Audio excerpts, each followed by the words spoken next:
Yeah, so working in tech, working as a technical recruiter. As a technical recruiter, a lot of times you are a candidate's first interface with the company. So you have to be pretty knowledgeable about everything, like across the board, because they're going to ask a lot of questions, especially if these are people that aren't looking for a job. They're just talking to you because they want to see what you're offering. Why should I leave my job to come over there? So, uh, being knowledgeable, just about kind of everything as a whole, is kind of the first thing. Uh, Damn, I was going somewhere with that. Sorry, can you ask your question again? Yeah, no, I had a different. I was asking how you learned about like the concept of like Oh yeah, VCs yeah, yeah, investing. yeah. Yeah, there you go. So yeah, just working in tech, bro. I've been in tech. I worked in tech for so long. And again, as a technical recruiter, you have to kind of know about the company as a whole because not only are you a lot of people's first interaction with a company, but you also one of the last as well. Like if they go through the process, you're also making the offer to this person, and you're trying to talk them through the offer and getting them to uh, join your company.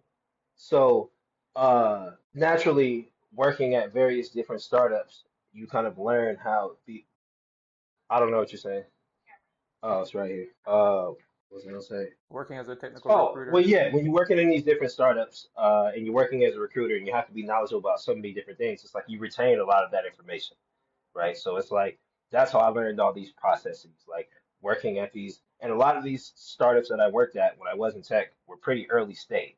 So it's like I had to wear multiple different hats. It wasn't like I was just only recruiting candidates. Like I was not only was I recruiting the candidates, but I was like building the process that we had to use to interview these candidates. I Mm. was sitting in meetings with VPs of engineering and directors of engineering and engineering managers, like building these processes from scratch. So it's like when you've done that so many times, you kind of understand how to build infrastructure to make things run smoother.